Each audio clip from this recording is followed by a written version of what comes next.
country in Asia which uphold the principle that is the, in this century, we cannot change anything by force. I mean, it should be through discussion, negotiations, but not by force. I mean, that is the Japanese principle. And because the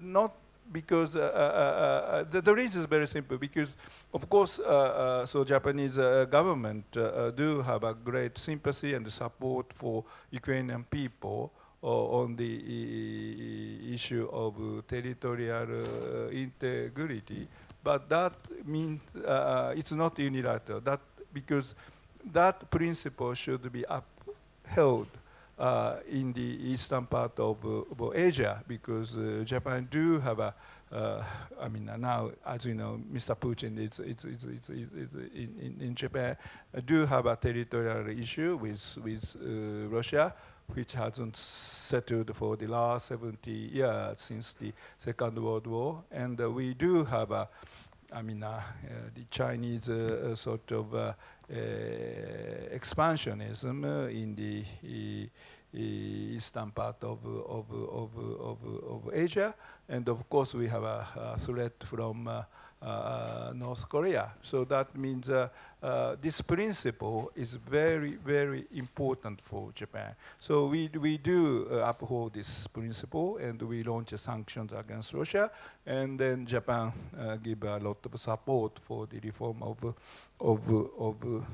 Ukraine. So it's ironically this really unfortunate and tragedy for Ukrainian people.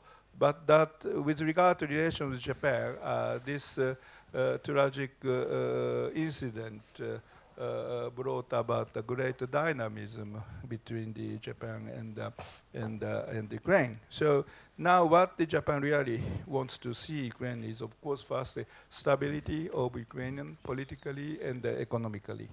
And because now, as I said, that Japan do have a, in order to seize this opportunity of dynamism, this should lead to the not only the economic assistance from Japan, but leads to the more close private sector economic relations. And then because of this incident, Japanese economic leaders also find some interest in Ukraine for investment. So this is very important to seize this opportunity, which leads to the further Japanese investment in Ukraine. And so in order to do that, of course, the stability economically and the reform process and political stability is very, very important. And then, of course, the Russian factor remains very, very important for both Japan and Ukraine, because now Russia, also it's a Japanese neighbor. And as I said at the beginning, we do have a territorial issue. So it remains to be very, very important factor for long term for Japan and Ukraine. So I think we both mutually have a great interest for discussing Russian factor, between Japan and Ukraine. And then next thing is, of course, for Japan, the G7 factor is very, very important, because with the G7, which is economically developed country, Japan finds sort of common factors. So that's why the Japan attaches a great importance for G7 solidarity and the unity. And lastly, of course, Chernobyl and Fukushima. I think Japan and Japanese people and the Ukrainian people are a few people who really feel the tragedy of both, the incident. Because instantly, the Japanese people understand the tragedy, Chernobyl, and also the Ukrainian people do understand tragedy of Fukushima, because that's affected a great number of the people. So I think it's not just, as I said, that rhetoric, but feeling is very, very important. So I think Chernobyl and the Fukushima factor remains to be the factor which could unite Japan and Ukraine. I think I stop here because I do not want to monopolize all the discussion. Thank you very much. Thank you. Thank you very much, Ambassador, for giving us your perspective on the priorities of Japan and on the factors which might influence the relations. Let me turn to let's have a Ukrainian perspective now of the priorities and relations. And let me introduce once again Hanna Hopko, who is indeed a member of the Interparliamentary Group of Relations with Japan, but I also didn't mention when I presented that is the head of the Parliamentary Committee on the Foreign Relations. I think this is I should have said this first of all. So please, you have the floor. Thank you so much, dear Ambassador. Дуже дякую, Today to be and to participate in this discussion.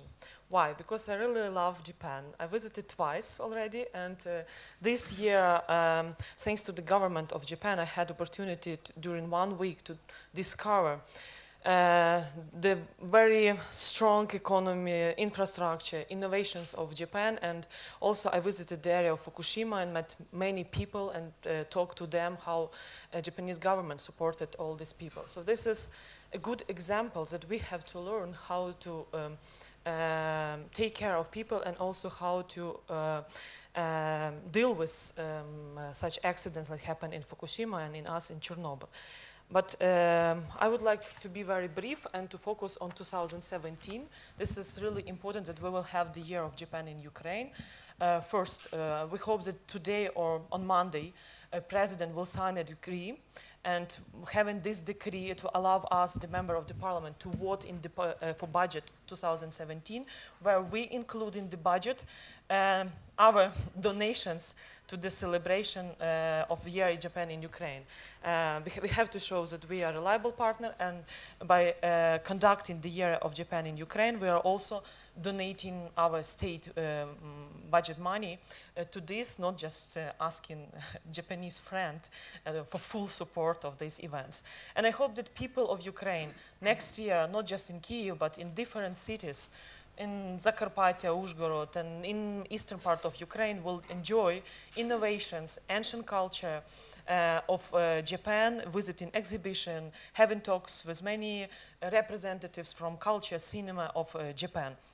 And also I would like to say thank you to the ambassador, because he's probably second to none who truly dedicates his time to visit the regions of Ukraine. I can compare because Shigeki Sumi really travels to like every regions of Ukraine, visiting hospitals, and just during the 3rd anniversary of Dignity Revolution, I was in the east of Ukraine, in Lysychansk, Oblast Children Hospital, and I saw some medical equipment from Japanese people to this hospital. So this is a small example, but in general, we could say that Japan is really one of the biggest investor in Ukraine, and this is great that in 2015, before the visit of Prime Minister of Japan, we as a parliament ratified the agreement on protection the investment in Ukraine, and I agree that we have to ask and demand from our law enforcement agencies, prosecutor office, SBU, to stop this bad practice, to make raids on different companies, especially companies with very transparent procedures, and investors like Japanese are in Ukraine. So this is our job, and we as a parliamentary committee, we organized the meeting with another MPs from tax committee, and in 2015 I organized the meeting of G7 ambassador with Mr. Nasirov to discuss the problems G7 countries and their companies faced in Ukraine, just to have better channels of communications to solve all these problems. We have to continue this practice. And also would like to use this opportunity to say thank you for Japan, and they are very fruitful, very productive, and a very proactive presidency in G7 this year. many events, and also in May, when the government changed in Ukraine, we had the meeting at the ambassador office with G7 ambassadors and the best change makers in Ukraine, from government, parliament, presidential administration, civil society, experts, when we discussed the agenda of Ukraine and what kind of support we would like to see from G7. So we have this communication platform, and ambassador was really very open to representatives of civil society and others. So what else could be done? Since Ukraine is a non-permanent member of UN Security Council, the same like Japan for 2016 and 2017, and we have to focus on UN reform. If you analyze just vetoes that China and Russia did 2 weeks ago to stop the ceasefire in Aleppo in the Middle East, and it provokes the new victims, especially children. So actually the veto right for Russia and China in this example, this is the right to kill children, to kill civilians. So we have to think how to extend the number of constant members of UN Security Council, because UN, unfortunately, is not answering on these challenges that the modern world is facing. And this is why that Ukraine, Japan, Germany, and other countries could add to the UN reform, because the world is becoming more and more unpredictable. This turbulence is really very dangerous for the future of the societies. And this is another mission that we have to implement. And also, my impression from Japan, of course, this is the robot, 2 robots, one in the Museum of Science and Technologies, and I dream to have such museum of future science and technologies in Kyiv or in Ukraine, because Ukraine has a potential in high-tech space industry, and I would like to see within the modernization plan of Ukraine more high-tech, more innovations could be bring from Japan to Ukraine. Japanese investor, this is not just how to build houses, how to repeat roads. This is another countries could, I will not mention these countries, but this is why I truly believe that the future of our partnership will be focusing also on the modernization of Ukraine's economy, science, technologies, because this is the real future. And Ukraine has very high level of educated people, around 95% of the population is people with high educations, and still our technologies with investment and management, Western management, and the absence of corruption could produce the new quality of development of Ukraine. And also, remember when during my trip in metro, in the subway in Tokyo, I met one lady asked me where I'm from. I answered from Kyiv, from Ukraine, and she immediately said, "Oh, what is going on with Russians and your aggressions?" And so this is also the sign that Ukraine, unfortunately, with Russian aggression, but these challenges opened another opportunities that now everybody in the world knows that there is Ukraine and there is Russia, and there are 2 different states, countries, culture. And this surprised me, and this is really a good example how Japanese media works. That Russian propaganda, compared to other Asian states, they are really very truth-oriented.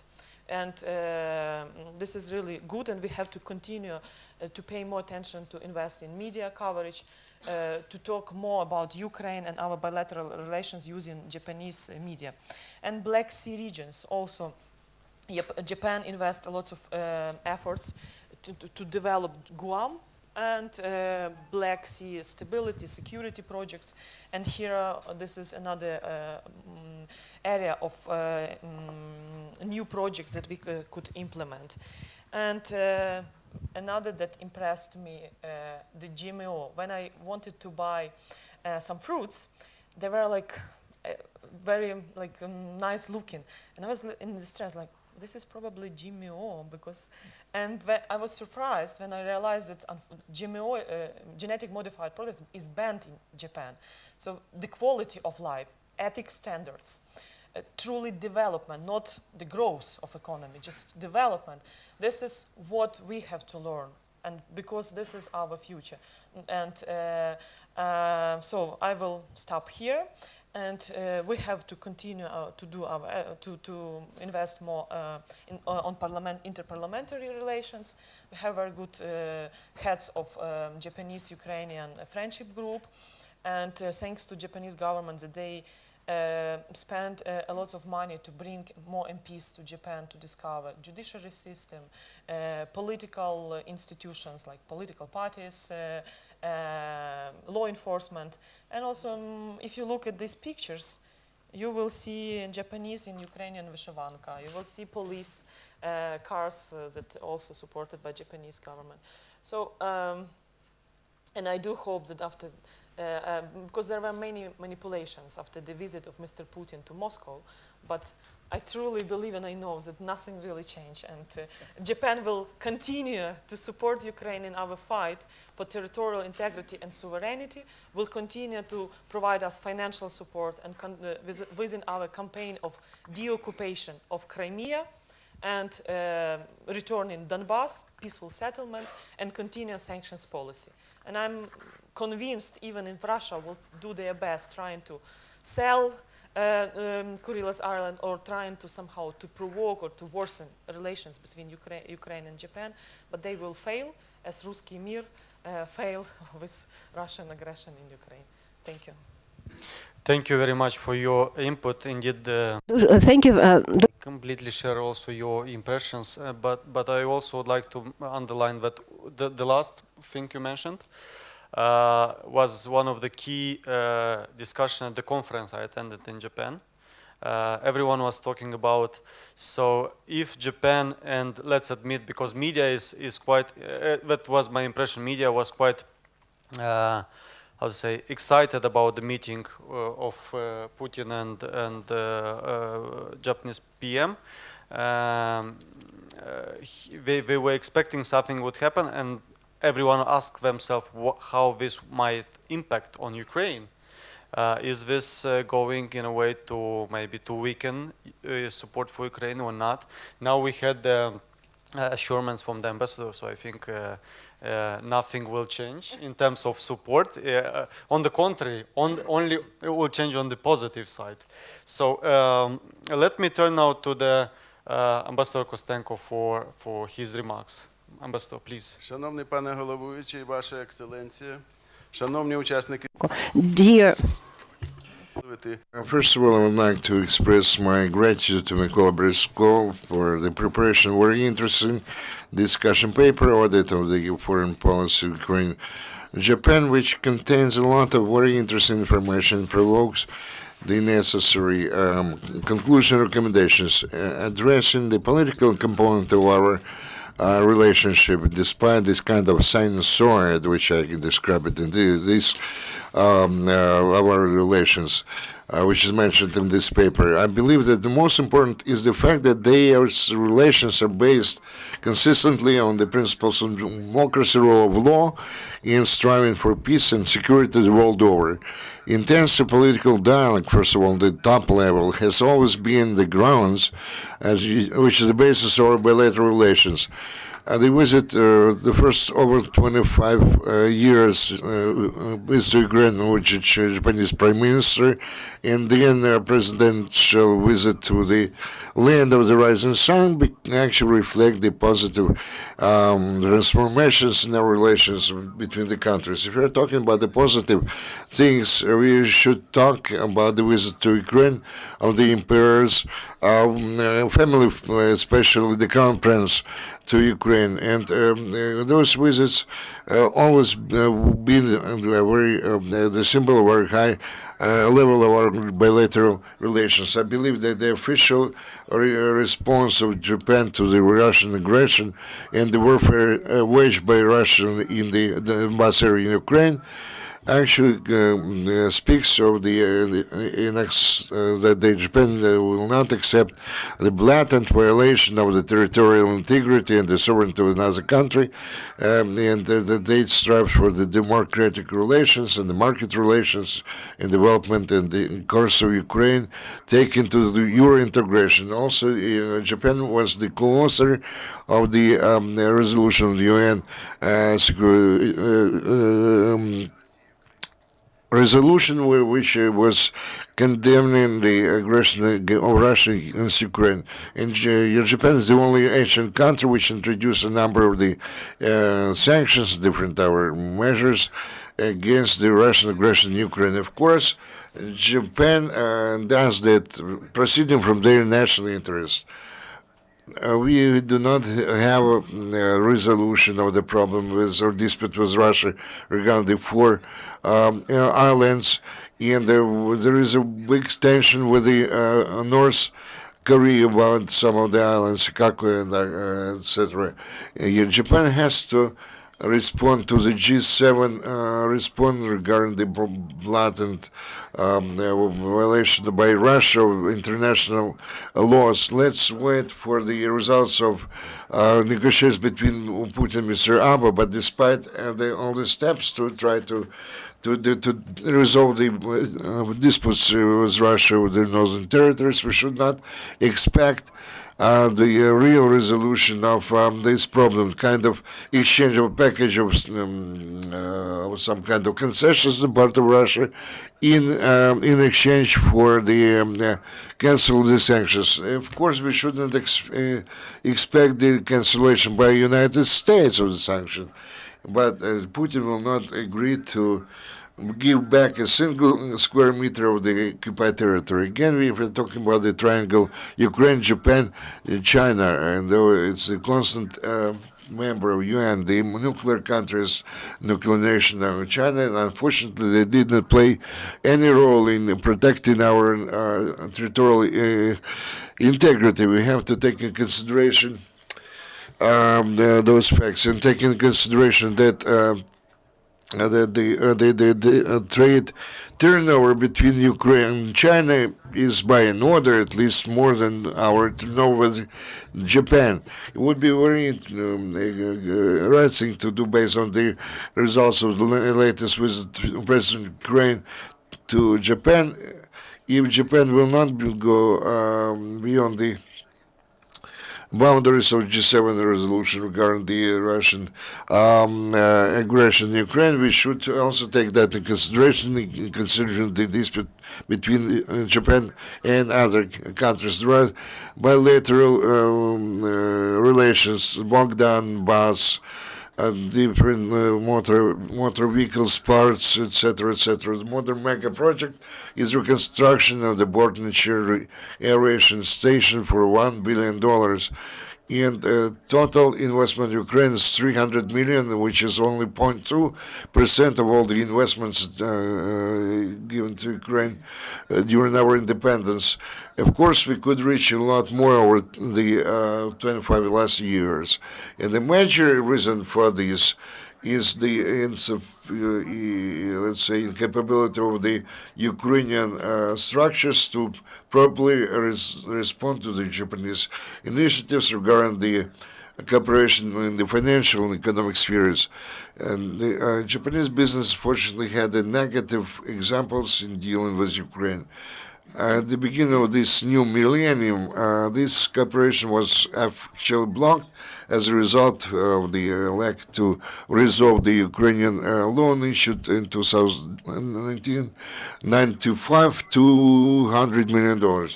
If we are talking about the Terminal D in the report, Boris do not know how difficult it was to do something about that.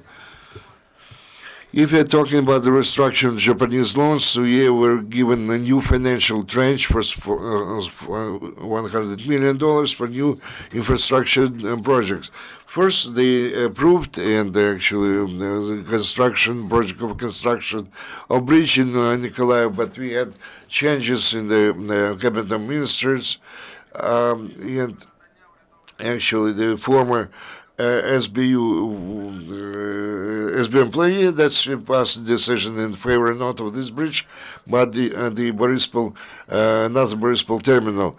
And Mr. Dvorkovsky actually was easily shifted to a different terminal already the site of this terminal. Of course, this decision put in the shock our Japanese counterparts. We could give more examples of this type.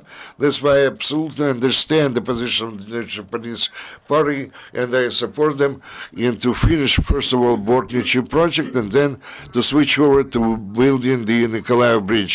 We would like to express our great gratitude to the government of Japan for their grants to the tune of hundreds of millions of dollars, and support of the medical employees, medical officers, delivery of medical equipment to Okhmadit hospital. We should not forget that hundreds of Ukrainian experts also in the nuclear engineering sphere, they were trained in Japan for the money of the Japanese taxpayers. Now the Japan actually allocates a lot of money to support IDPs and to bring them back to social life.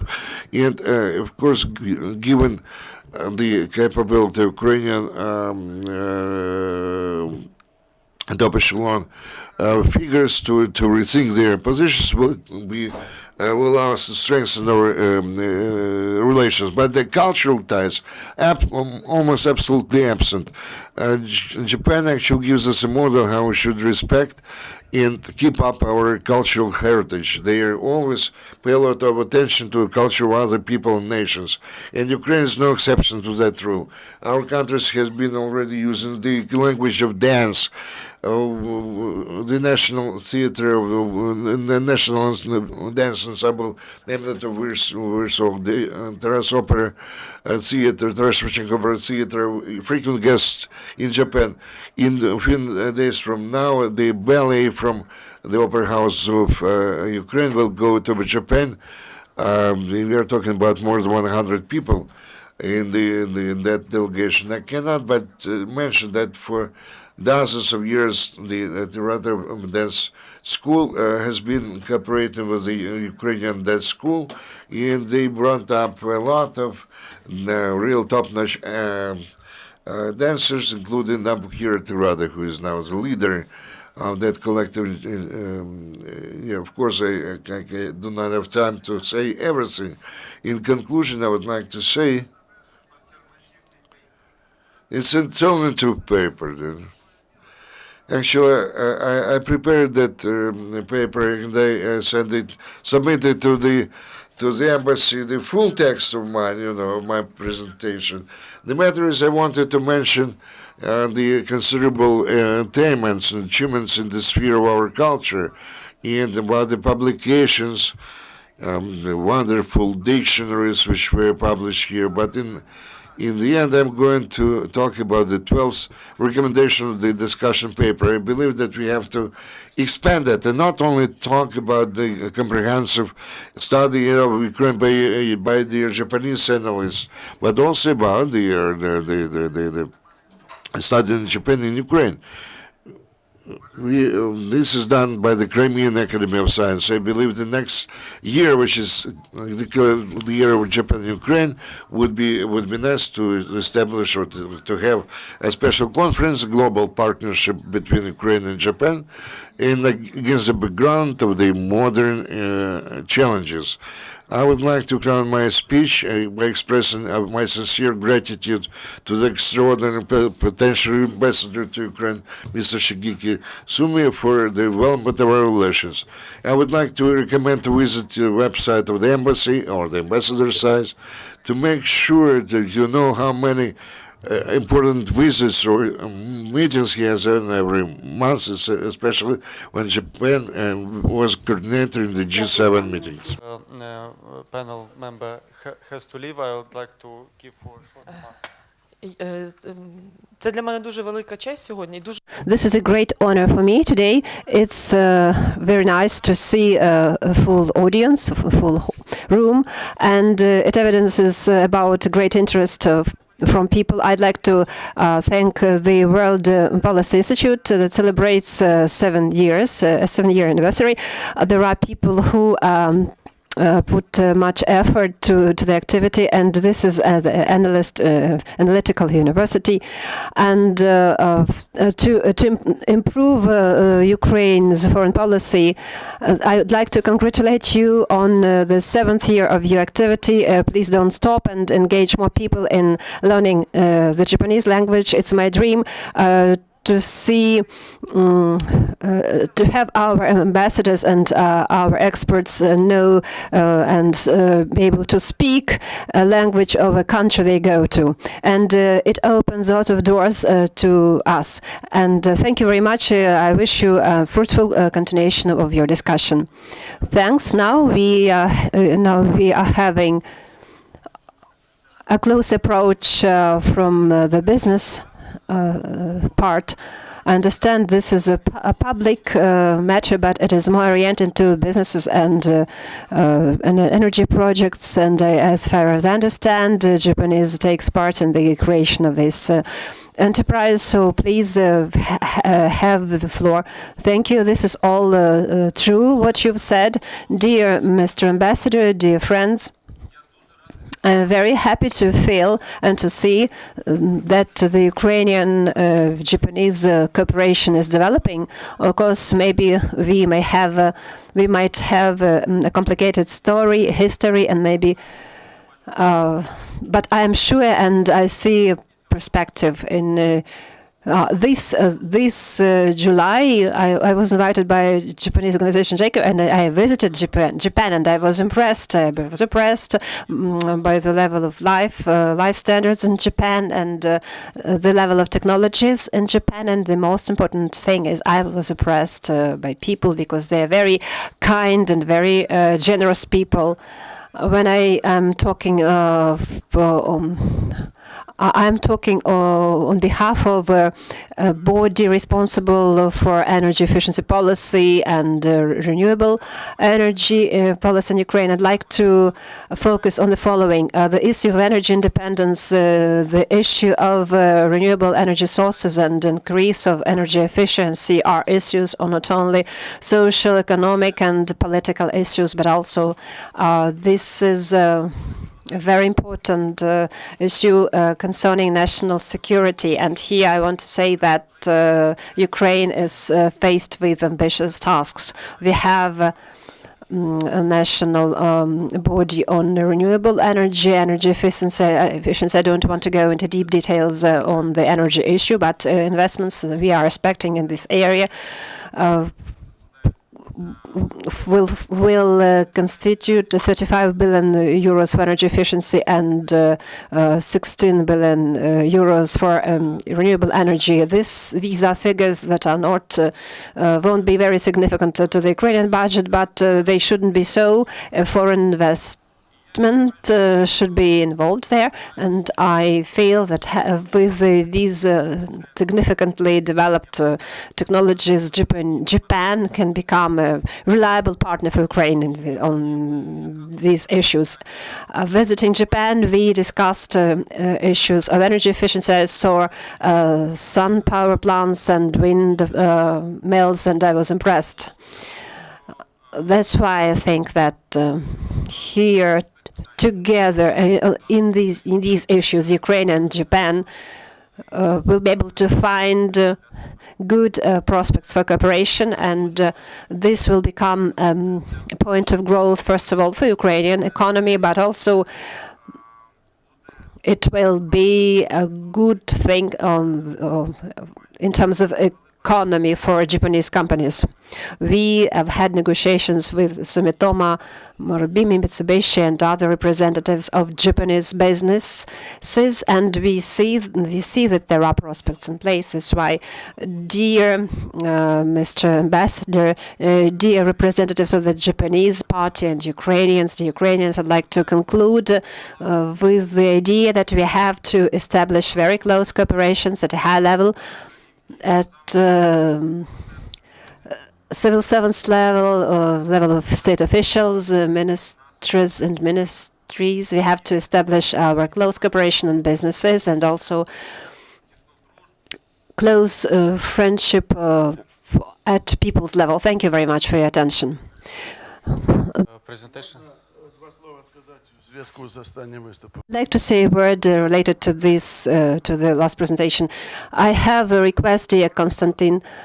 Please study very carefully. We were taught to be very careful about the material part, and the scandal that we had with green investment on the Kyoto Protocol was a good example how to behave. So you young people have to know by heart all the drawbacks, all the mistakes that were made. You know that we had to return 2.5 million. You understand that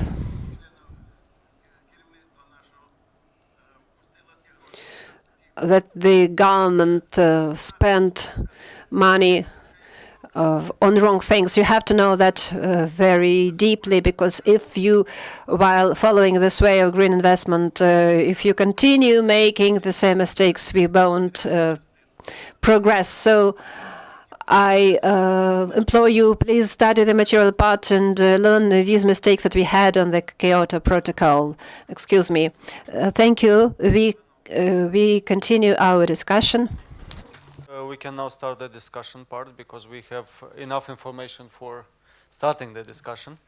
Therefore, if maybe we can collect few questions and few remarks from the audience, and then hand the microphone to the panel members. So I see a question there.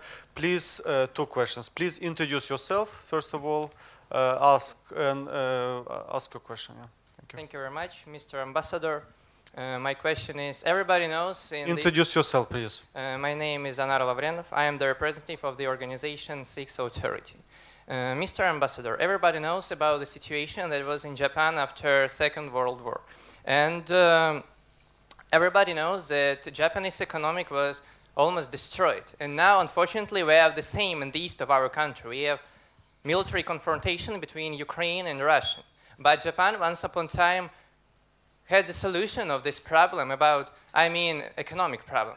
And my question is, could you give some tips to Ukrainian government, to Ukrainian society in general, that can help us to overcome the problems, the economic problems that created by the military confrontation in the east of our country? Thank you very much. And at the end of my speech, I want to give the word to the person that is the representative of the people who are especially interested in Japanese culture and in Japan in general. Thank you very much. こんにちは。私の名前はヴラディスラワです。文化の大学で勉強しています。どうぞよろしくお願いします。私は質問があります。今、ウクライナでたくさん若い人は日本が好きです。そして日本に行きたい。Я прошу прощения. Я, конечно, польщен вашими... I'm sorry, I'm flattered with your Japanese, but we all need to understand, okay, to understand what we are talking about.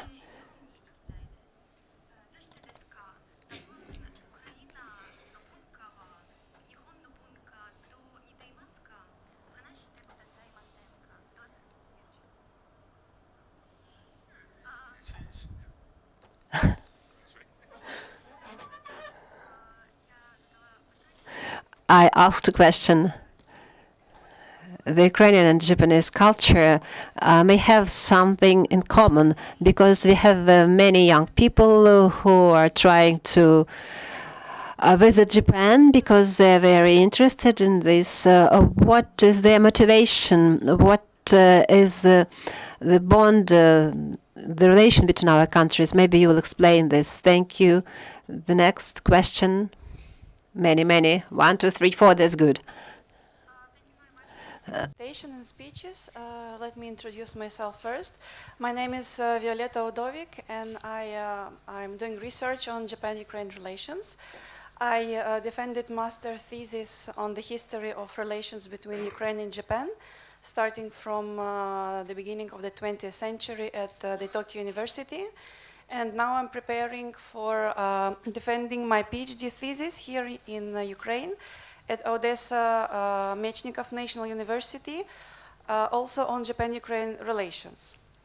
I'm very glad that we do have new specialists on relations between our countries, because I've been doing research for quite a while and I've been struggling finding some books as well as articles on this topic here in Ukraine. And today I would like to ask two questions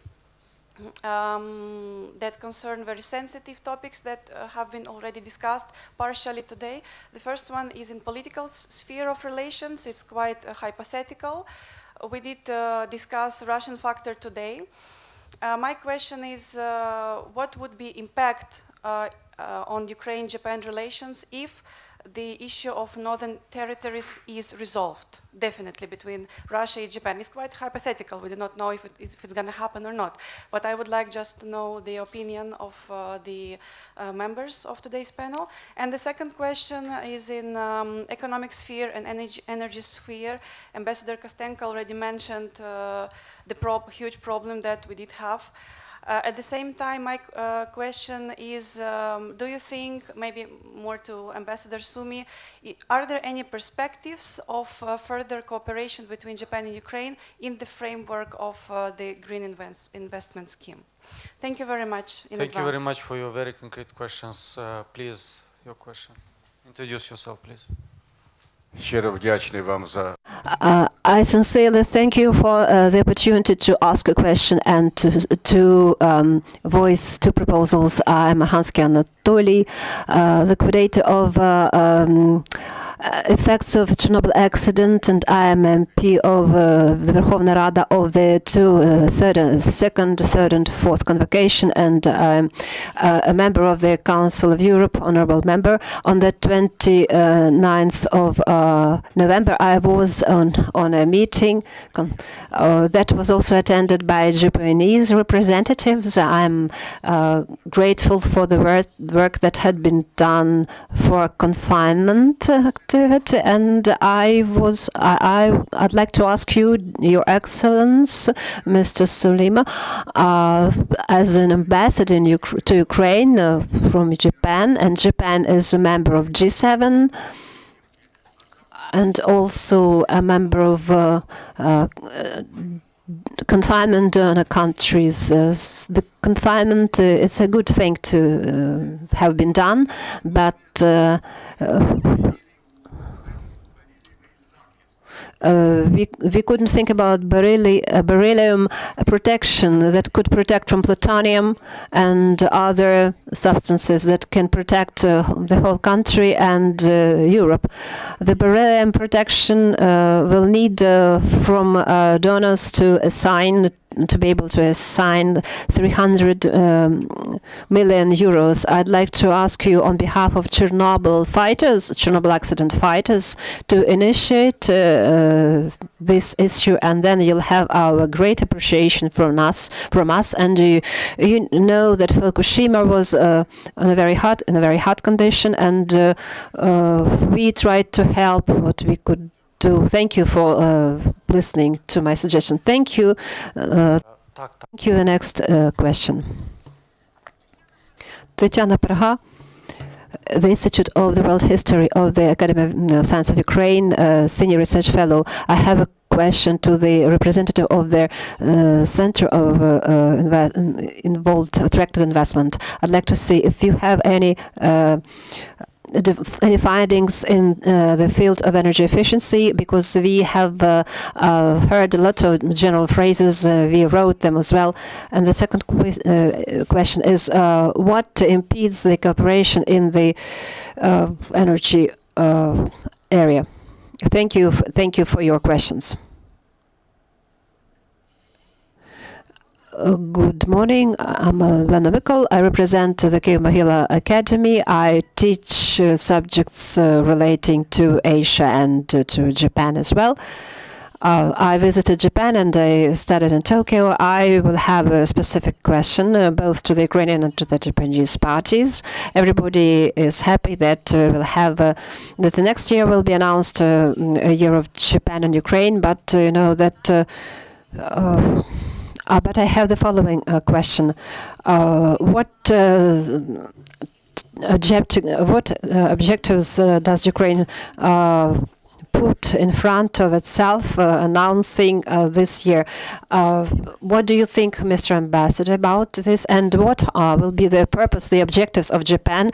What would you like, dear governments of both countries, what would you like to do during the next year? Thank you for your question. If you have no more, please, I'll give the floor to Mr. Ambassador. Дуже дякую вам за запитання. Я сподіваюся, що всі пам'ятаю перше питання. Якщо можу порадити, скажімо, українському народу, базуючись на досвіді Японії, розвитку економіки після Другої світової війни, то що я завжди кажу, думаю, що в Японії люди думають, що загальні інтереси спільноти також можуть задовольнити ваші особисті інтереси. Тому що, якщо реалістично говорити, що у кожного на першому плані особисті інтереси, а в Японії, зважаючи, якщо розвивається осередок, якийсь або спільнота, це відповідає і особистим інтересам. Коли ви працюєте в компанії якійсь, не тільки ви можете щось отримати для себе, але ви думаєте, яким чином можна сприяти розвитку компанії, тобто що зробити для своєї компанії, збільшити, скажімо, і прибутки або виробничі якісь здобутки, і продуктивність тощо. Таким чином можна задовольнити свої інтереси особисті за рахунок того, що вам будуть підвищувати зарплатня тощо. Коли ми говоримо про питання корупції, я думаю, це концепція, яка вважаю дуже важливим. Можливо, якщо ви залучені до корупції, можливо, ви так можете поліпшити свої фінансові статки або інтереси, але від цього страждає компанія. Тобто можна якісь короткочасні свої інтереси задовольнити, але втрати багато в довгостроковій перспективі. Те, що зробили після Другої світової війни у Японії. Люди думали, що необхідно, щоб знов-таки зробити Японію розвинутою країною і не забувати при цьому про свої власні інтереси. Я думаю, що у такому плані я можу дати якісь натяки чи поради Україні, яким чином думати для того, щоб не тільки були індивідуальні інтереси, але й інтереси компанії чи народу. І друге питання, яке що схожого між Україною і Японією. Я тут був в Україні, вже перебуваю 2 роки. Через те, що Україна на сході знаходиться Європи, я відчуваю досить комфортно себе, так чи інакше. Наприклад, можливо, я такий дуже дивний японець, але я іноді ходжу до православної церкви, і коли чую співиці церковні у православній церкві і відчуваю цю красоту, вона звучить, ви знаєте, щось на кшталт того, що як ці співи у буддийських монастирях, і відчуваю, скажімо, більше навіть якоїсь схожості між українськими і японськими церквами і храмами, ніж, скажімо, порівняння з католицькими чи щось таке. Крім того, у вас люди спілкуються про своїх людей, те ж саме у Японії роблять про своїх близьких, мається на увазі. І принаймні я відчуваю себе дуже комфортно, коли перебуваю в Україні. І я думаю, що такого роду, скажімо так, не можна це пояснити. Можливо, і в історичному плані на Україну впливало багато впливу, вона відчула з боку Сходу, потім вже Захід буде так казати. І, можливо, це пояснює ті відчуття чи почуття, які я переживаю. Це відповідь на друге питання. Третє питання – це питання про зелену технологію. Кіотський протокол, його, так би мовити, його строк існування вже витік, тому У нас він кінчився цей київський протокол, його термін, там що ми не будемо говорити про це. Але це свого роду енергія, зв'язки, які були забезпечені. Наприклад, зараз Японія намагається реалізовувати якісь інновації, скажімо, у вугільних шахтах, або, скажімо, ті стальні електростанції, які працюють на вугіллі. І з цим пов'язане, скажімо, це питання з київським протоколом.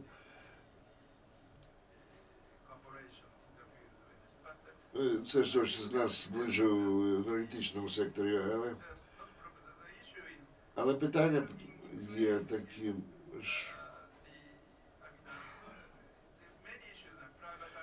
скажімо, багато питань, питання приватизації, скажімо, які зараз в Україні. І якщо це питання не буде прояснено, більш ясним, будемо так казати, Японія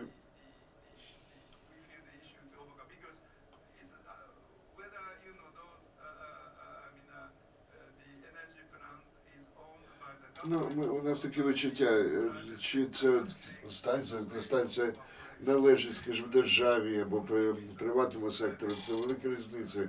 Якщо, скажімо, воно безумовно, а у Японії це приватні підприємства, але продовжують контролювати з боку уряду. І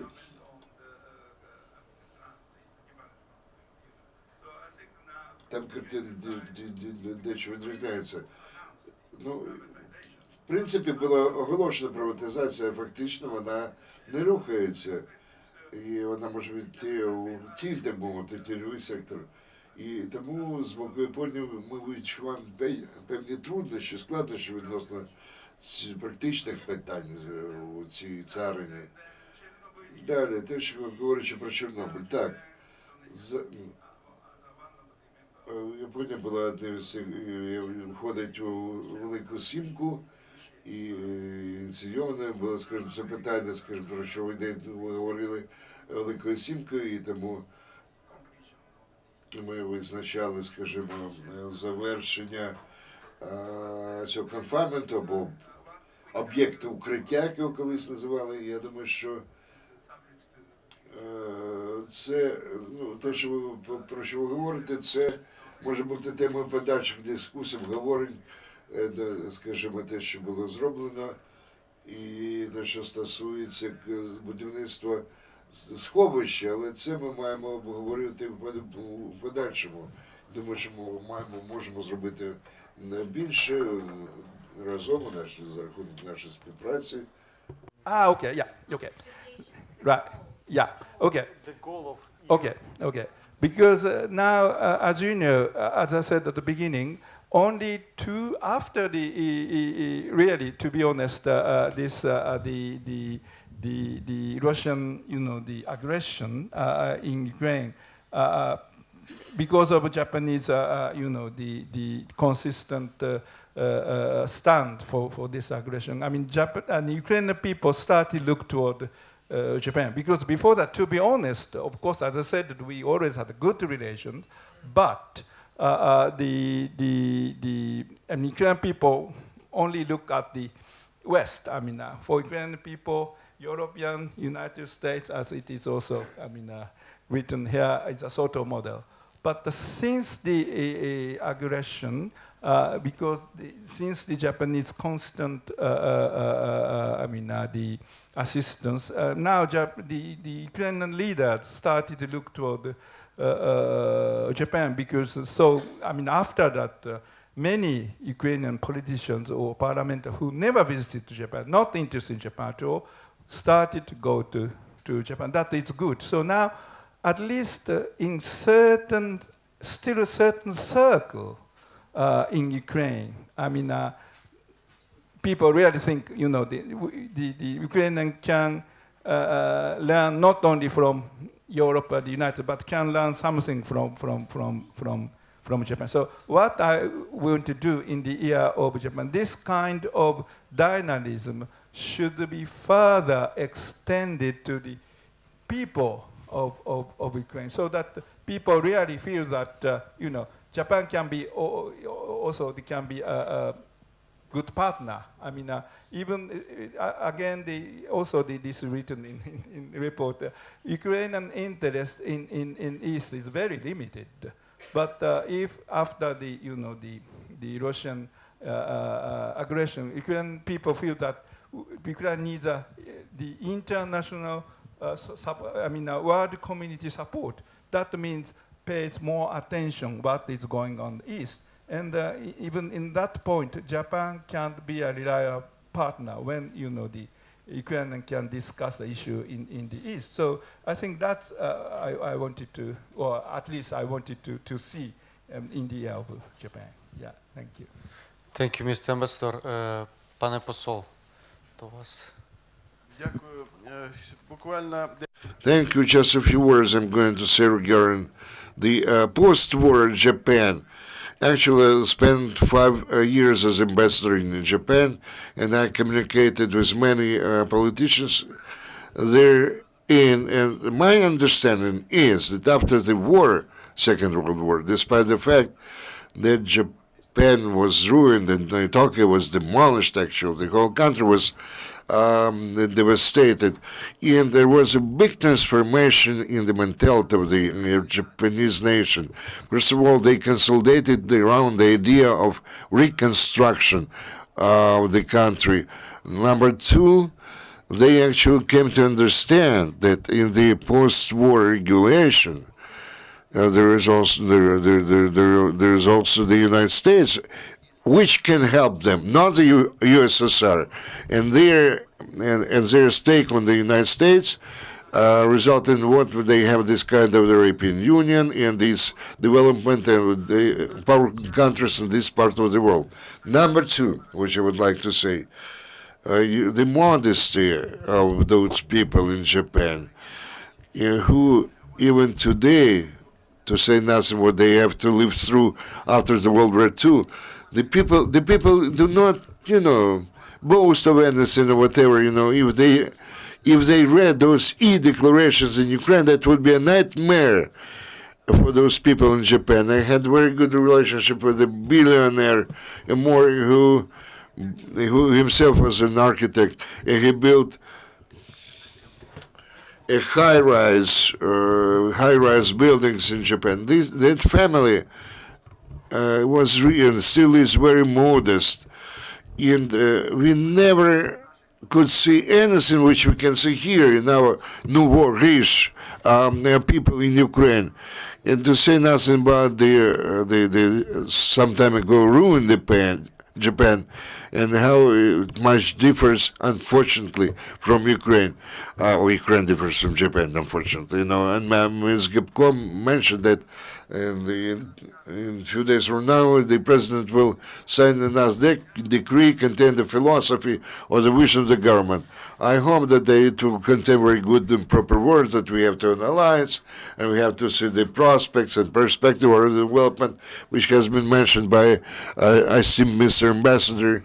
But I must say that in the Sumi times, we had the festivals and the friendship trains between different countries. We are not going to have that now. We are going to have some specific things, and we will be blessed if our government and the presidential administration finds necessary funds for the specific project to be implemented. As for me, my wife is a famous Ukrainian poetess, and she actually published some of her collection of poetry in Japan, and she translates some Japanese poetry into Ukrainian. I believe that we will publish some of the poetry collections which were written, created in Japan, and published here. And I hope that we are going to have many positive things like that. Mr. Ambassador was right to say, after the fact that the only country in the Asia, Japan, actually sided with us, we have to have a very specific and orientated vision of our relationship with Japan. It was with much respect, much respect to you and your work in the history, we've been studying and continue to study this issue. The Kyoto Protocol term is over. We have kind of the climate agreement, the international climate agreement in place. If we continue to err like we did it before, we will continue to repeat the mistakes we committed before. I hope not. We are going to do our best not to repeat those mistakes and not to err again. This is the answer to your question. Speaking about some specific issues, answering my colleague question. Speaking about energy efficiency, number one, since the end of 2014, when the issue of energy efficiency became very acute for Ukraine, and we all understand why, the Russian natural gas supplies and economy and politics at the same time. So the government of Ukraine, if you're talking about energy efficiency issue, they came up with a program, the heat loans and credits. So this program already has a number of different Ukrainian families which are participants in this program. Could be a natural person or the legal entity, kind of condominium. They can address this or not. One of the two Ukrainian banks and be issued a loan, and the state will compensate between 20 and 40% from the body of this loan, of this credit. And in addition, they are going to compensate either for the interest rate. In other words, the people don't have to pay 25% interest, but sometimes zero interest rate of 5 to 10% only, and this is to be decided by the municipalities, specific municipalities. And almost 200,000 Ukrainian people actually made use of this program, and they obtained a real assistance, and they voted for that not with slogans or some ideas. They voted for that with their money, and this is most important to the energy efficiency. They actually, this is their investment into their future. Point number two, the creation and ESCR agreements or contracts, energy efficiency contracts. I'm not going to speak in detail about that, but everything very simple. ESCR companies actually plays a role of an investor, and such companies, free of charge, take care of the thermal insulation, or either the hospital, the school, or any other establishment. After which those companies or establishment, they consume less energy, they have less to pay for that energy as compared to the previous times, and let's say within and the difference, not 100% difference, but 90% of this difference will be taken by the ESCO companies. So on the one hand, the budgetary institution without spending a single cent or kopeck, they will have a modernized building, and ESCO company will make money on that or get some profit from that. When I was in Japan, I met with the representatives of ESCO companies, because this business is well developed in Japan, because in Japan they started to think about energy efficiency, energy security, long before Ukraine started to think about that. And number three, which I would like to point here, speaking about the green energy or the renewable sources energy. We also had the green tariff before as well, but now it's tied to EUR until 2030. It's on the legislative level. It's a law which is very difficult to change, and that could become a very good signal to our potential investors, because their risk associated with the inflation rate, etc., will actually be lifted or removed if we have this kind of green energy basis. If I answered the question, I'll be happy. As for the year of Japan in Ukraine, I'm more expert in the issues of the energy efficiency or renewable energy sources, but I would like to say that even now I continue to communicate with some of my already friends in Japan, and I'm going to continue to do that next year and during many years to come. Thank you. Thank you, Mykola. So we are concluding with what we started. First of all, I'd like to thank all the speakers that found an opportunity to come, and we have had a productive discussion. I will do it. And really what I wanted to say, Ukraine and Japan have found themselves on the other side of the barricade. There are world countries that challenge the international order. They are different countries, not one super country as it used to be. If we support each other, if we strengthen our relations, then we'll have a great potential. We will have something to talk about, and we'll have a greater productivity than it was earlier. That's why it's an introduction to the year of the of Japan and Ukraine, and I hope that recommendations that were voiced are specific and they will be used in the implementation of the Ukrainian policy in Japan. As to the Japan, I'd like to add my few maybe thoughts before we close this discussion. That I had the feeling that Japan and Ukraine have a lot in common, also in terms of current, not only, also in terms of current affairs, because while being in Japan, all the discussions, you know, here in Ukraine and in Japan during my 8 days visit were focused on what re-election of Trump could lead to. So there was a sort of concern about security, that you know, the changes in the political elite of US how could this change influence the current situation in Ukraine both and in Japan as well. I had the feeling that there was a sort of concern again regarding the northern territories, and the fact that in the end, I mean, I can tell you that there was a question at the conference to me, so what do you think if we reach a deal with Russia in terms of northern territories? I said, well, you might think, of course, you should pursue your national interests and to solve all the issues, but I said that I feel that you need to be very to pay a lot of attention how to deal with Russia, because in the end Japan might not get what it wanted, but breach maybe a little bit, or its image could be damaged because of this. So this was the idea. But third, and now I would like to commend Japan for its support to Ukraine, and also to say that I regret I didn't see the same level of support from the side of Ukraine to Japan in terms of the dispute of the South China Sea.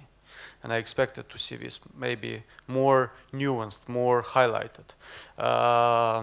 These are open questions, because this is not the, I mean, we launched this, and I think having the year of Japan next year will give us enough opportunities to discuss even in more detail, maybe separately on panels on economy, on energy, on some other issues, because this is an important partner. So thank you for this discussion. Thank you for your for attending this event. And before closing the discussion, I'd like to offer the floor to my colleague, because he has an announcement, as I understand. He asked for the floor, so I cannot refuse. He's deputy director, you know. Я дуже перепрошую наших японських гостей за те, що я вкраду хвилиночку. I want to apologize in front of our Japanese guests. I'd like to congratulate all our team of the Institute on the 7th year anniversary, and I'd like to congratulate Alona Getmanchuk, because she has gathered all us and she inspires us and supports us. Alona, I wish you even more inspiration, confidence, and Japanese wisdom. All the best, and I'd like to invite everyone to our forum, which will take place on Wednesday. Maybe Alona, you will invite us separately. Yes, I'd like to invite you to our final event of the foreign policy audit that will take place on January 21st. We will dedicate it to the Ukrainian diplomacy, and we'll be able to hear the reaction to the foreign policy audit on behalf of Minister of Foreign Affairs of Ukraine, Pavlo Klimkin, on behalf of some of our partners and ambassadors of these countries. There will be the US ambassador, European Union ambassador, and German ambassador, and all leading experts. That's why I invite you all to the Premier Palace on January 21st. The event will begin at 10 o'clock.